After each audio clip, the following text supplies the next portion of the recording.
British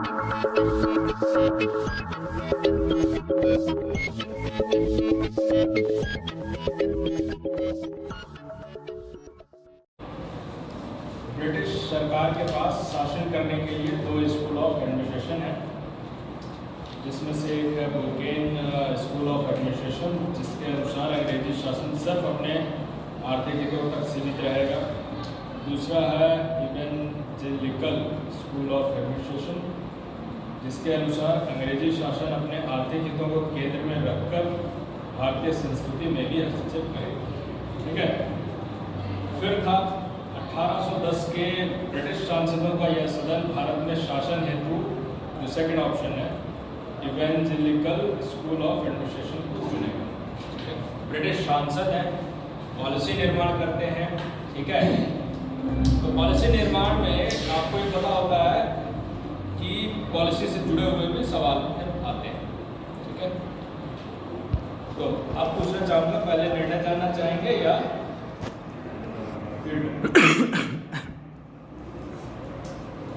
क्या?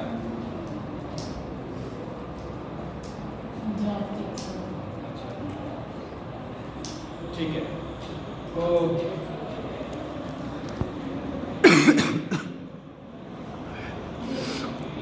सबसे पहले ये था कि हम एक स्कूल को चुनने जा रहे हैं और उस स्कूल के साथ उसमें हम कुछ चीज़ें करेंगे। ठीक है। यही लिखा हुआ है, चुनेगा, और उसमें लिखा है हस्तक्षेप करेगा। सबसे बड़ा प्रश्न हो जाता है कि आप कैसे करेंगे। ठीक है। तो शासन है, लंबे समय तक शासन करना है। दोनों दल इस बात पे सहमत हैं कि हमें लंबे समय तक ही शासन करना है, और समस्याएं मैं अपना निर्णय बता देता हूँ, उसके बाद ज़्यादा अच्छे से बोल पाएंगे। ठीक है। तो निर्णय ये है कि सदन में रखा गया पक्ष द्वारा विषय, मीराबाई द्वारा रखा गया विषय इस सदन में पारित नहीं हुआ है। ठीक है। और एमओबी जो है, जो कि डिस्क्लोज करनी है, एमओबी 1 दी गई है। क्यों दी गई है? उसका कारण है जब आपने कहा कि हम एजुकेशन है सिखाएंगे और बिना संस्कृति में हस्तक्षेप किए हुए जो है हम आगे अपने शासन को लंबा नहीं रख पाएंगे। ठीक है। विद्रोह की संभावनाएं जो है उससे ख़त्म हो जाएंगी, और शोषक व शोषित वाली बात है, वेल्थ ऑफ ड्रेन वाली बात की। फिर आपने ब्रदरहुड को हम कभी आने नहीं देंगे। सवाल बहुत सारे सिंपल उठाए गए थे, जिसका जवाब देना लाइक जब वो ये कह रहे हैं कि ब्रदरहुड को नहीं आने देंगे, तो आपसे पूछा गया कि बताइए कि ब्रदरहुड है अभी, या दूसरी बात उन्होंने आपने कहा मुगल वाला भी, और धर्म का शासन वाली जो बात की थी, मुगल जब आए अपना कल्चर लेकर आए, अपना धर्म लेकर आए, तो सबको उन्होंने स्वीकार किया था। लास्ट में जब आपने उपनेता से क्वेश्चन किया कि मुगल का कल्चर एक्सेप्ट किया, उन्होंने कह दिया नहीं किया। पूरा जो आप कह रहे थे कि मुगल का कल्चर भी एक्सेप्ट कर ले रहे थे, वो नहीं किया। ठीक है। दूसरा एक सवाल उन्होंने उठाया था कि जो अभी क्राउन के अंतर्गत जो है ब्रिटिश शासन नहीं करता। दूसरा जो एक सबसे बड़ा बात ये था कि आपसे पूछा जा रहा है कि आप कैसे इसको करेंगे, है ना। आपने कहा हम एजुकेशन कर देंगे। सीधी सी प्रोसेस थी कि आप बोलते शासन जो है सिर्फ आर्थिक हितों से नहीं चलेगा। और एक बात आप लोगों की तरफ से एक पॉइंट ये था कि आर्थिक हितों को केंद्र में रखते हुए कैसे आप उसको एक तरीके से मॉडल, एक छोटा मॉडल तो आपको देना ही पड़ेगा। ठीक है। अगर आप ब्रिटिश संसद में बैठ रहे हैं और कोई नीति फॉर्मुलेशन कर रहे हैं, पॉलिसी बना रहे हैं, तो आपको कुछ बताना पड़ेगा कि कैसे आप कर लेंगे। ठीक है। तो जो जिसकी कमी दिखाई दे रही थी, और विपक्ष की तरफ से ये सीधे सवाल आए थे, जिसका कि यशी ने कहा कि हम मुगलों के तहत रूल कर रहे हैं, क्योंकि हम अभी उनकी संस्कृति की बात नहीं कर रहे। ये आपने स्टेटमेंट यहाँ से शुरू किया था। ठीक है।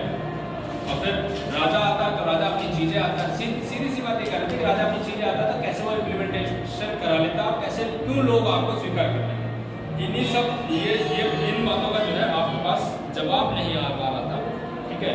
दूसरा ये था, एक क्वेश्चन इन्होंने और उठाया कि गृह युद्ध में आप कैसे शासन करें, जो कि आपने कहा कि हम उनकी संस्कृति को है कि कम दिखाएंगे। ठीक है। उन्होंने कहा कि अगर वो संस्कृति से अपने जुड़े हुए हैं, तो आप ये बताइए कि कोई जो अपनी संस्कृति से जुड़ा हुआ है और बहुत डीपली जुड़ा हुआ है, आप उसकी संस्कृति की कमियां बता देंगे, तो क्या वो है अपनी संस्कृति की कमियां सुनने के लिए तैयार भी होगा, और वो आपके खिलाफ रिवोल्ट करेगा या नहीं करेगा। इस सिचुएशन में क्या आपका शासन टिक पाएगा या नहीं टिक पाएगा।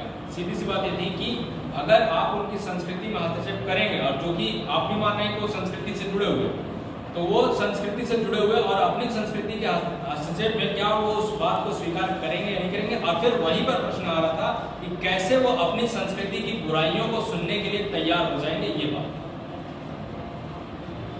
इस बात सवाल ये था। बस अब आपका सवाल।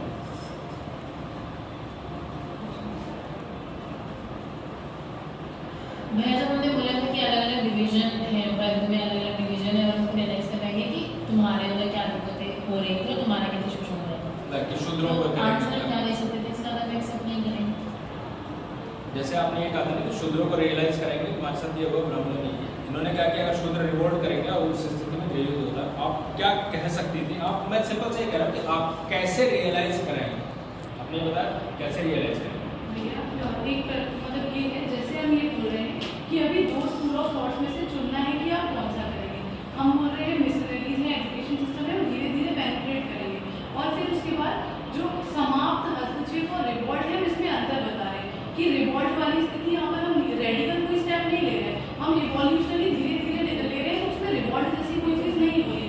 फिर मेरा एक प्रश्न बस ये है कि जब ये मान ले रहे हैं कि 1810 में नहीं, थोड़े टाइम बाद हम स्वीकार कर लेंगे, मतलब सारा बर्थडे इन्होंने स्वीकार कर लिया, फिर हम पूछ रहे हैं कि अच्छा 2 साल बाद आप स्वीकार कर लेंगे। आप खुद मान रहे हैं कि इन सारी चीज़ों की जो है आवश्यकता है, बस आप 1810 में नहीं कर रहे हैं, ये खुद मान रहे हैं। बस मुझे सिर्फ मैं सिर्फ ये कह रहा था क्योंकि ये कह रहे हैं कि आप उसको स्वीकार कर लेंगे, आप कर लेंगे, आपने कहा कि एजुकेशन को आदर्श कर लेंगे, लेकिन एजुकेशन कैसे उन्हें जो है कि इस चीज़ को रियलाइजेशन करने में कैसे कि आपकी संस्कृति खराब है, जो सुपीरियर वाली जो बात आप कर रहे हैं ना, वाइटमैन बर्डन थ्योरी हम लेकर आ रहे हैं, सिखाएंगे कैसे सिखाएंगे, उसी की बात वो आंसर आपको ये कर रहा था कि आप जो है, क्योंकि शासन आप जो कह रहे हैं ना, दिल में बसा देंगे, दिल में मानसिक गुलाम बनाने वाले, तो वो कैसे करेंगे? उस आंसर था आपके पास कि शासन करने के लिए आपके पास जो आर्थिक हित हैं, जो आप ये कह रहे हैं ना कि इकोनॉमिक ट्रेड और ये करने के बाद आप स्कूल खोलने से लेकर और उसके बाद शासन कैसे रियलाइजेशन करने के लिए स्कूल खोलना, प्लस में आपकी जो पॉलिसीज़ हैं, पॉलिसीज़ को इम्प्लीमेंट करने के लिए आपकी जो इंस्टीट्यूशंस हैं उसको इस्टेब्लिश करना। 1810 में भारत में ईस्ट इंडिया कंपनी है, ब्रिटिश संसद का सीधा वो रूल नहीं है, वो रिवोल्ट के बाद आता है। इसका मतलब है कि अगर वो इस टाइम पे एडमिनिस्ट्रेशन चुन रहे हैं तो वो ये कहेंगे कि हम ब्रिटिश के कौन सी चीज़ों को जाएँ भेजें, किसको ना भेजें, कितना भेजें, हाँ यही बातें करेंगे। ये तो है नहीं कि हम सीधा जाके कोई पॉलिसी इम्प्लीमेंट कर रहे हैं, हम ये बताएंगे ना कि आप कैसे कर सकते हैं। अरे भैया तो अगर ठीक है, तो आप भारत में कोई पॉलिसी तो सीधा इम्प्लीमेंट नहीं करेंगे, भारत में आपका शासन ही नहीं है। हम तो ब्रिटिश सांसद है ना, हम ब्रिटिश सांसद हैं, पॉलिसीज लाने की बात भारत के रेस्पेक्ट में हो रही है और भारत के रेस्पेक्ट में हमसे जो ब्रिटिश के हमारे टूल हैं, केवल उनकी परमिशन की बात कर सकते हैं कि हम किसको परमिशन दें, किसको भेजें, किसको ना भेजें। जब आप उस टूल को इस्तेमाल करेंगे तो कैसे करेंगे नहीं, भी तो हाँ, मैं समझ में ये पूछ रही कि टूल है कौन से हमारे पास अभी? वही तो मैं बोल रहा हूँ ना कि टूल आपको बताने हैं ना। हमने बताया ना मिशनरी वाला टूल, और कौन सा टूल? आप जैसे भैया बोले कि हमें ये बताना था कि एजुकेशन या इंस्टीट्यूशंस का यूज़ करेंगे, तो हमारे पास वर्तमान में कौन सी इंस्टीट्यूशन है?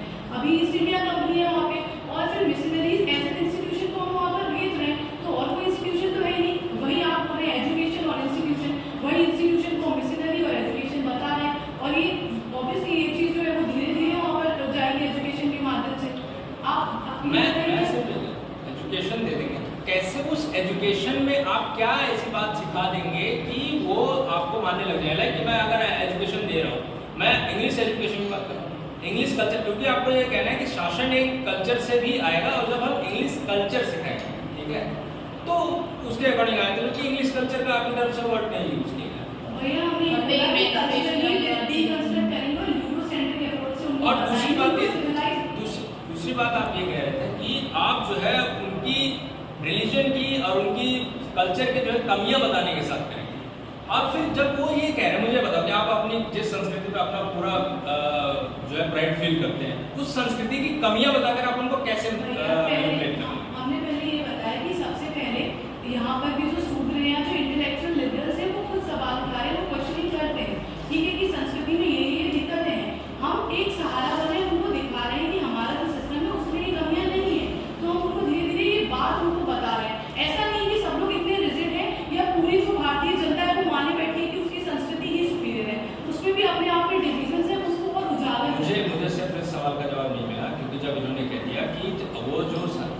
आपने सीधा स्टेटमेंट, आप सीधे सीधे कह रहे हैं कि हम उनके धर्म की कमियां ही बताएंगे, उनके धर्म की संस्कृति की कमियां बताएंगे, भारतीय संस्कृति में क्या कमियां हैं, उसकी वजह से वो जो है वो मानेंगे। ये कह रहे हैं कि वो क्यों मानेंगे, अगर वो अपनी संस्कृति में प्राइड फील कर रहे हैं, हम उनको क्यों मानेंगे? ठीक है, नया आंसर क्या देते हैं, हम आंसर देते हैं। बस आपको इसका ही आंसर देना था कि वो कैसे मानेंगे।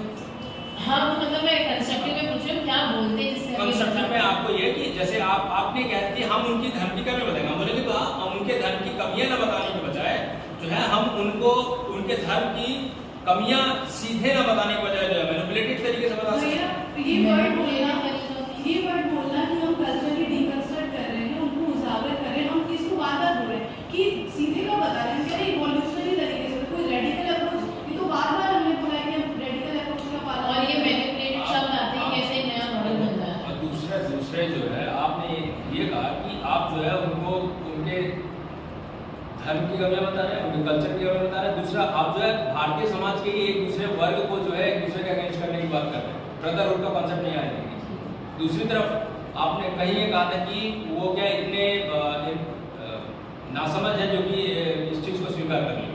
ये आर्थिक हमने ये बोला, तो तभी तो वो तरीका नहीं है। ठीक है, वो ये कह रहे हैं कि अगर आप वेल्थ ऑफ ब्रेन कर रहे हैं तो उसकी वजह से आपके अगेंस्ट कोई नहीं आया। तो फिर वो पर हमको बता दें कि कैसे वो बैटल्स क्यों हुए, वो जो बैटल्स हुए वो क्यों वो बैटल्स तो वो राजा और वो ईस्ट इंडिया कंपनी जो अपना वेल्थ क्रिएट करने के लिए कर रहे हैं। भैया, अगर अगर मान लीजिए कि जो भी वो सन बता रहे थे कि 1707 से लेके 1800 उस टाइम तक सारी चीज़ें चल रही थी, अगर वेल्थ के बेसिस पे कोई वो प्रॉब्लम नहीं था, वेल्थ के बेसिस पे कोई क्वेश्चनिंग नहीं हो रही थी, तो अभी भी सिचुएशन अनस्टेबल क्यों है?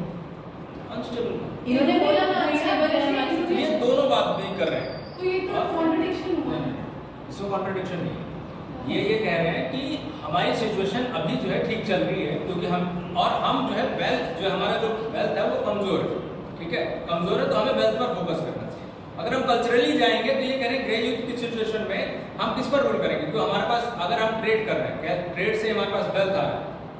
मेरा दो बातें, इन्होंने एक बार बोला कि 1710 से 1810 तक हम जिस तरह से स्टेबल तरीके से चल रहे हैं हम वैसे चलेंगे, फिर बोल रहे हैं कि हम अभी तक जिस तरीके से चल रहे हैं उसमें विरोध उत्पन्न हो रहा है, तो हमें उस विरोध को रोकना है। हमने बोला आप वो विरोध जो है वो रोकेंगे कैसे।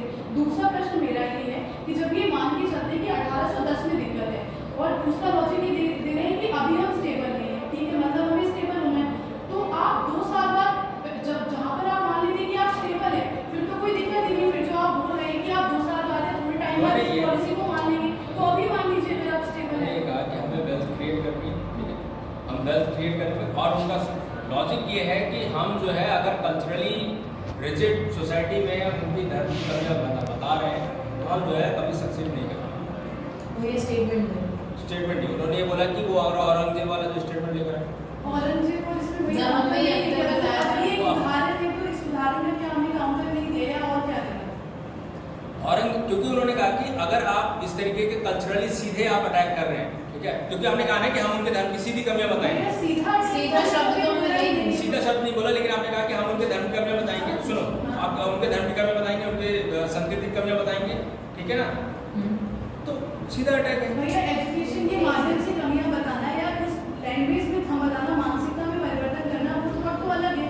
हम डायरेक्टली आप जो औरंगजेब वाला उदाहरण बोल रहे हैं, ये खुद बोल रहे हैं कि मंदिर तोड़ा, मतलब ऐसे रेडिकल काम किए, तो हम बोल रहे हैं इसलिए यहाँ पर दिक्कत है। अच्छा, मशीनरीज, देखिए मशीनरीज आएंगी, मशीनरीज ये बताएंगी कि हम ऊपर हैं और आपके जो गॉड में, आप कैसे बताएंगे ना, आप कैसे बताएंगे कि आपके जैसे क्रिश्चियन मशीनरीज का जो टूल है कोई कि कृष्ण को मूर्ति बना के दिखा दिया कि तो टूट जाती है और वो जो नहीं टूटता, ठीक है, सीधे आप तो उसके उस धर्म को की कमियां बता रहे हैं। और ऐसे समाज में जहाँ पे धर्म को ही सुप्रीम प्रायोरिटी दी जा रही है तो कैसे आप उसको जो है तोड़ लेंगे।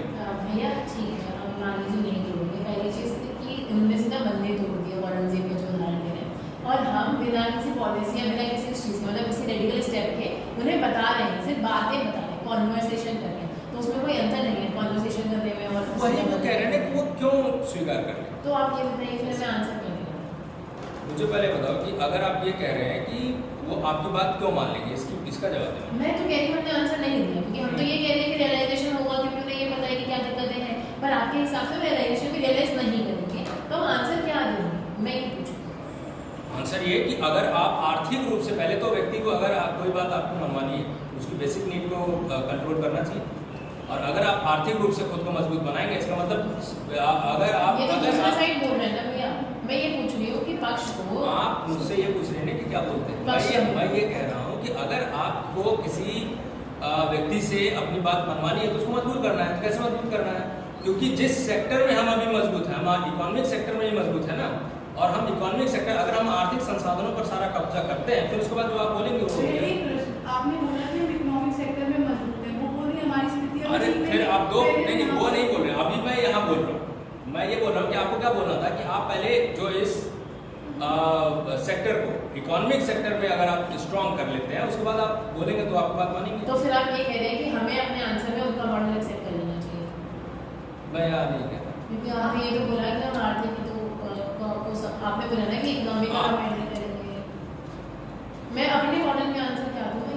इसके भैया आपको मतलब वो सही कह रही है, हम ऐसे करते हैं, इस चीज़ का शायद पता नहीं है, मुझे पता है हम चार्टर एक्ट से लाते थे और लोग उसको मानते थे।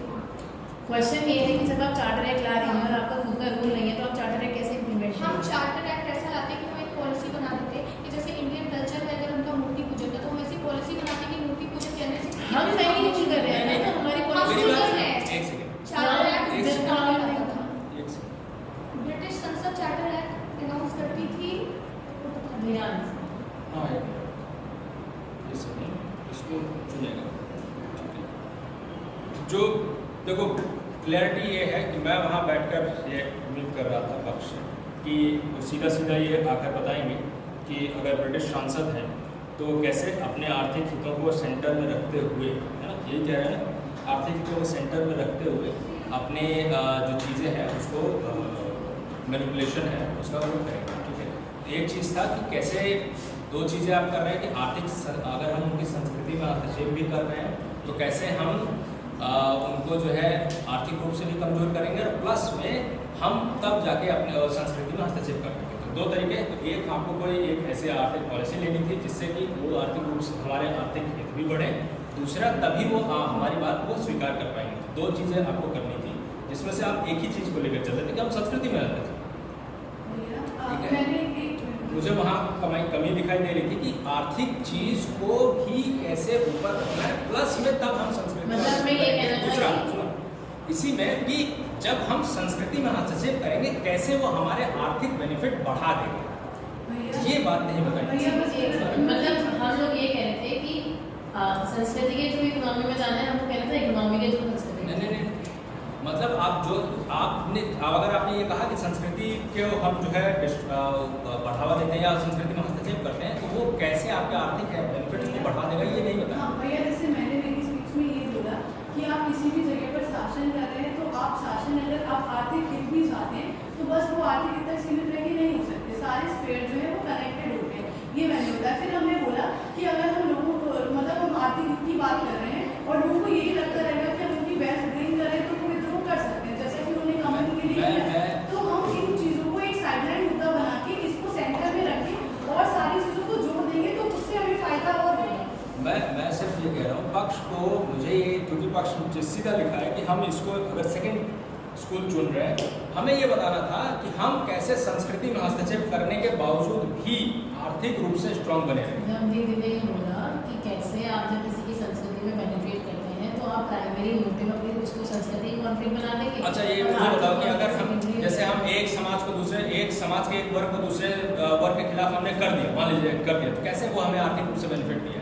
सिंपल सी बात है, हम यही तो बता रहे थे ना कि जब छूत हमारी साइड हो जाएगी तो हमने बोला था कि मुगलों के थ्रू हम राज करते हैं, फिर हम उनके थ्रू राज नहीं करेंगे, हम सीधा राज करेंगे तो हमारी साइड तो ज़्यादा आ जाएगी। आर्थिक कैसे आप हम शासन की बात करें, हम ये बोल रहे हैं कि अगर समाज में कुछ दिक्कत है, हम ये जैसे आप बोल रहे हो कि लोग अपनी संस्कृति पर बहुत प्राउड करें, पहले तो हम बता रहे हैं कि सारे लोगों की दिक्कतें हैं समाज में, शूद्र हो गए या जो इंटेलेक्चुअल लिबरल्स हो गए, वो लोग दिक्कतें बता रहे हैं। अब हम उसका आंसर दे रहे हैं, हम एक तरह से शासक जो है ये लॉन्ग टर्म सस्टेनेबिलिटी भी तब आएगी जब लोग हमें सारी क्वेश्चंस के आंसर के फॉर्म में एक्सेप्ट कर लेंगे, और वो एक्सेप्टेंस इस तरह से है, बस आपकी दिक्कत सीमित नहीं है। पक्ष में सिर्फ कुछ नहीं करना, सिर्फ एक लाइन लिखनी पड़ती कि कैसे हमारे सांस्कृतिक हस्तक्षेप से हमारा आर्थिक बेनिफिट बढ़ा।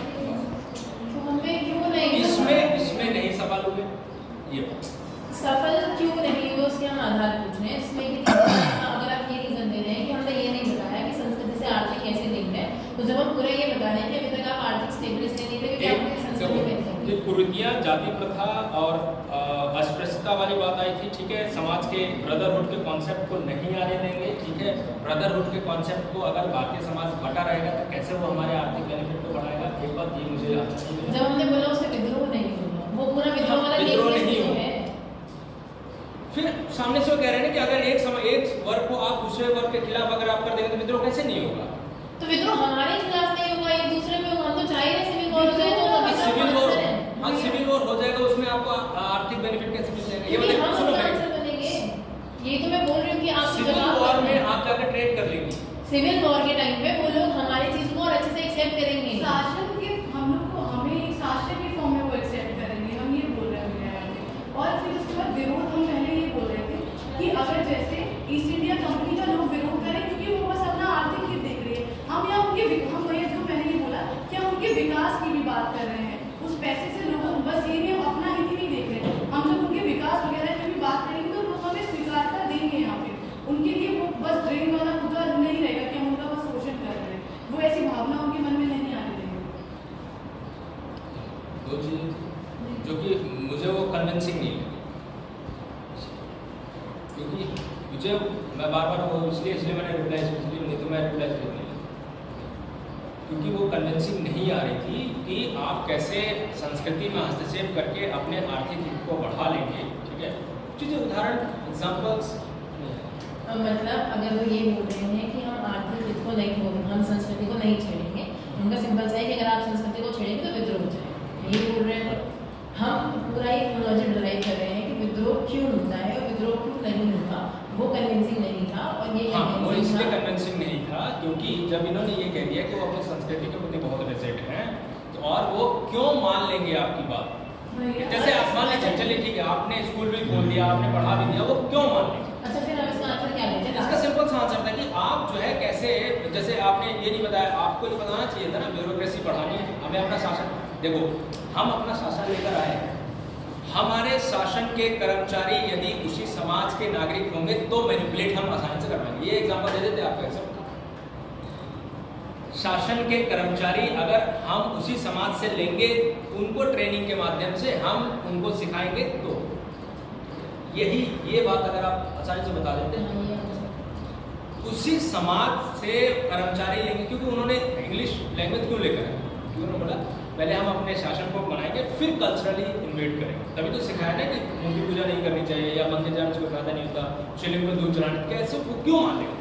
मैं ये बात बोल रहा हूँ, आपने जो बोला ठीक कन्वेंशन में क्यों नहीं मान रहा हूँ, उसका रीज़न ये है, आपको प्रोसेस सिर्फ एक प्रोसेस भी बता देते हैं, जब से खत्म की बात है। जैसे मैं ब्रिटिश कॉलोनी कंपनी में हूँ, मैं अंग्रेज सिपाहियों को उन्होंने लिया था, एजुकेट नहीं किया था, इसलिए विद्रोह हो गया था, ठीक है। एजुकेट कैसे, जैसे वो बाबू लोग होते हैं, वो एजुकेटेड होते हैं, वो मैनिपुलेटेड होते हैं। तो आप सिर्फ ये प्रोसेस बता देते कि हम अपने जो कलर के आप जो अपने कर्मचारी रख रहे हैं उनको लेंगे और उनको ट्रेनिंग के माध्यम से देंगे, तो ये धीरे धीरे ग्रेजुअली होगा। आप ग्रेजुअली शब्द बोल रहे थे, लेकिन कैसे होगा आप बोल रहे थे, लेकिन कैसे होगा सिर्फ उसका ही आंसर देते थे, यही चीज़।